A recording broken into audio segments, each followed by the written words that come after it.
প্রায় ১৪ বছরের দীর্ঘ প্রতীক্ষার অবসান ঘটিয়ে ঢাকা করাচি রুটে নতুন করে ডানা মেলা সরাসরি ফ্লাইটটি এরই মধ্যে দেশের এভিয়েশন খাতে রীতিমতো চমক সৃষ্টি করেছে। ট্রানজিটের চরম ভোগান্তি আর বাড়তি খরচের বিশাল ধাক্কা এড়িয়ে মাত্র ৩ ঘন্টায় গন্তব্যে পৌঁছানোর এই সুবর্ণ সুযোগ লুফে নিচ্ছেন সাধারণ যাত্রী থেকে শুরু করে ব্যবসায়ীরা। প্রথম ফ্লাইটগুলোর শতভাগ টিকিট বিক্রি হয়ে যাওয়ার পর এখন প্রতিনিয়ত এই রুটে গড়ে ৭০%-এরও বেশি যাত্রীর উপস্থিতি প্রমাণ করছে আকাশপথের এই নতুন সংযোগ কতটা সফল।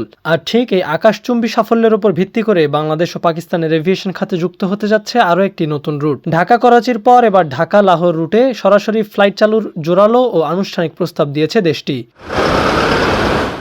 প্রায় ১.৫ দশকের দীর্ঘ স্থবিরতা কাটিয়ে আকাশপথে নতুন করে শক্তিশালী মেলবন্ধন তৈরি করেছে বাংলাদেশ ও পাকিস্তান। ব্যাপক উৎসাহ, উদ্দীপনা এবং তুমুল আগ্রহের কেন্দ্রবিন্দুতে থাকা ঢাকা করাচি সরাসরি ফ্লাইট গত ২৯ জানুয়ারি পুনরায় ডানা মেলার পর থেকেই এভিয়েশন খাতে নতুন ইতিহাস রচিত হয়েছে। রাষ্ট্রায়ত্ত সংস্থা বিমান বাংলাদেশ এয়ারলাইন্স ১৬২ আসনের অত্যাধুনিক বোয়িং ৭৩৭ উড়োজাহাজ দিয়ে সপ্তাহে ২ দিন অত্যন্ত সফলতার সাথে এই আকাশপথের সংযোগটি পরিচালনা করছে। আর চালুর পর থেকে এই রুটে যাত্রীদের মাঝে যে বিপুল সাড়া মিলেছে তা দীর্ঘদিনের দূরত্ব ঘুচিয়ে দুই দেশের সাধারণ মানুষ, পর্যটক এবং ব্যবসায়ীদের মধ্যে এক নতুন দিগন্তের উন্মোচন করেছে।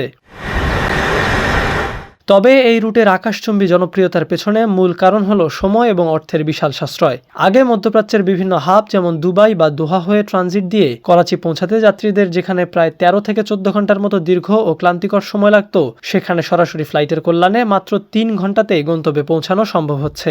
এর ফলে যাত্রীদের অর্থ যেমন বেঁচে যাচ্ছে, তেমনি লাঘব হয়েছে ট্রানজিটের চরম ভোগান্তি। আর এ কারণেই ঢাকা থেকে করাচি এবং করাচি থেকে ঢাকায় প্রতিনিয়ত যাতায়াত করছেন অসংখ্য মানুষ। উদ্বোধনী ফ্লাইটের শতভাগ টিকিট বিক্রির পর এখন পরিচালিত প্রতিটি ফ্লাইটে গড়ে ৭০%-এর বেশি আসন পূর্ণ থাকছে, যা যেকোনো আন্তর্জাতিক রুটের জন্য এক অভাবনীয় ব্যবসায়িক সাফল্য হিসেবে দেখা হচ্ছে।